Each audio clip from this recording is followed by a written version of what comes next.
Question number 10. I consider this question as a hard question because of the part A. The equal checking time which will takes you up to 15 minutes to do the question. Because this is a 10 marks question, so I multiply it by 1.5. This will give me 15 minutes. This question related to the chapter of coordinate geometry and trigonometry. So before I start, I would like to see any key information on online. It is given that this is a trapezium with the vertices A, B, C, and D, and the sides AB and DC are parallel. Angle BAD is 90 degrees. And one last very important information is that the angle ABE, okay, let's see where is the angle ABE. This is the angle ABE. I label it as a theta, is equal to angle CBE, and this is angle CBE. So since they are the same, I will just label this also as a theta. So when I see the angle theta, it actually let me recall one of the very important formula for this chapter, which is that the gradient M is equal to tangent beta. So what is beta? So let's take a look how to find the angle beta. So for example, let's say we talk about the line BC here.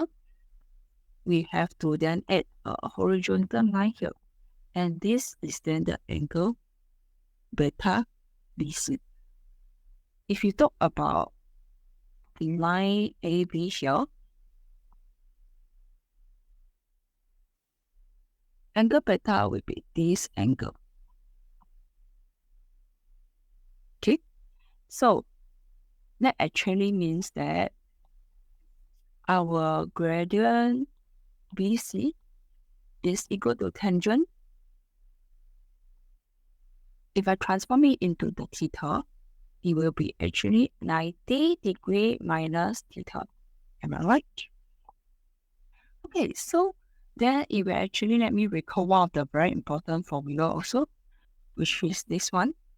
Tangent 90 degrees minus theta is equal to cotangent theta. Yeah. So I may apply this formula here. So now I have actually simplified and get the gradient BC is equal to cotangent theta. Now let's take a look of the gradient AB. So gradient AB is equal to tangent. Okay, this angle is an obtuse angle because it's more than 90 degrees, and it is equal to 90 plus theta. Okay, so similarly, we can actually apply the formula here, but before we can apply, we have to modify the things here. Isn't it this is equivalent to 90 minus negative theta? So this is equal to cotangent bracket negative theta, and cotangent negative theta is equal to negative cotangent theta. Okay, so we can apply it here. So now we can see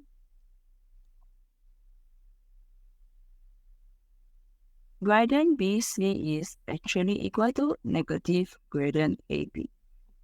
Okay, so now we can start do the question.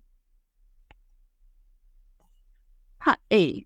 The question asks us to express the gradient of AB and BC in terms of P.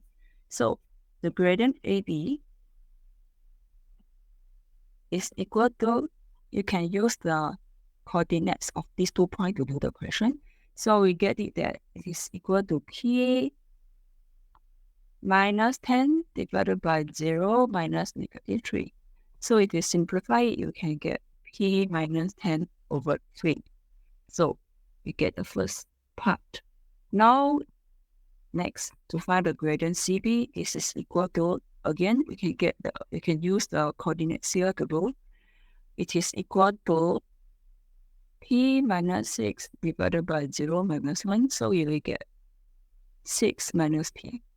Okay, so we also get the gradient of the CB in terms of P. So we are done for the first part. Now let's proceed to the second part of the question. Hence, okay, or otherwise, show that P is equal to 4. So isn't it we have this relationship?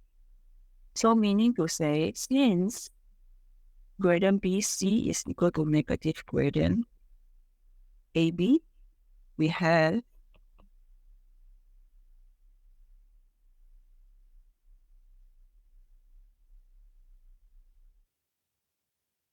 so let's solve this equation here.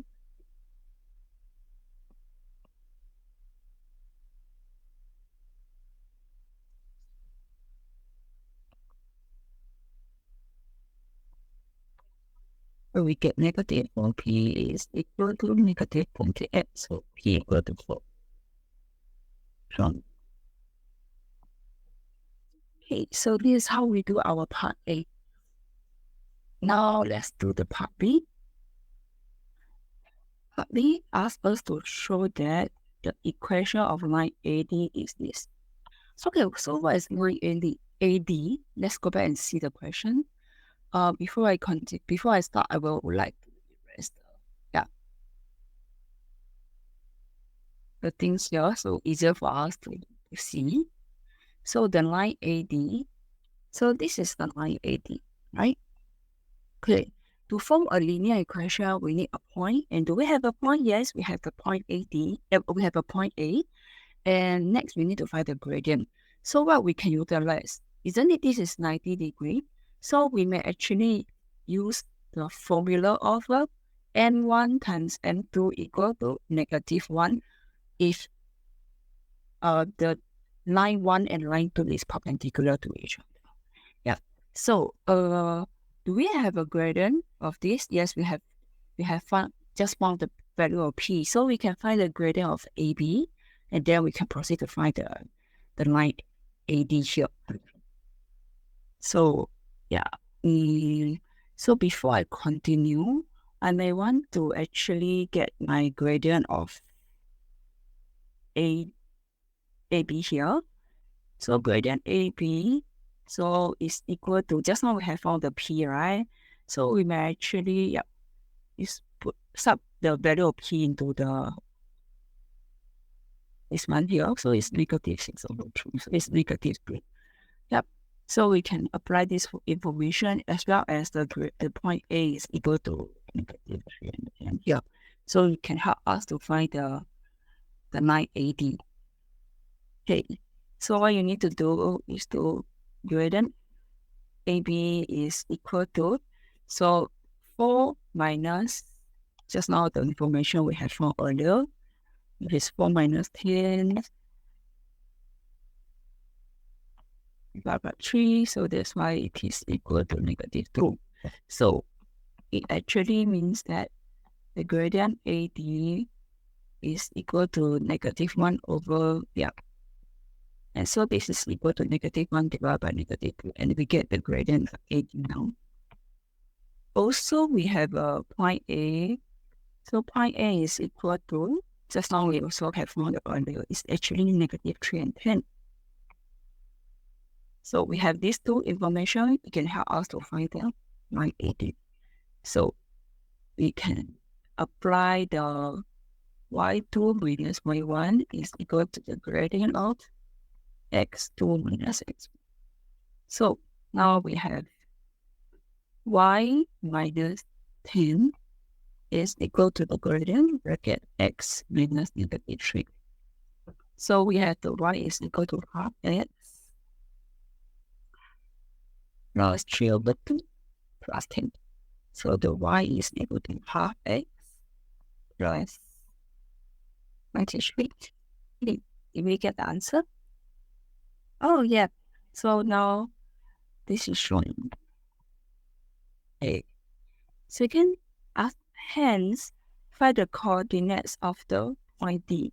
So let's take a look at the question. Point D is the intersection point of the line AD and the line DC. So we need to find the line DC.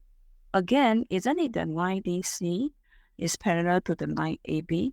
So they will have the same gradient of AB, which is equal to -2. And it has the point C.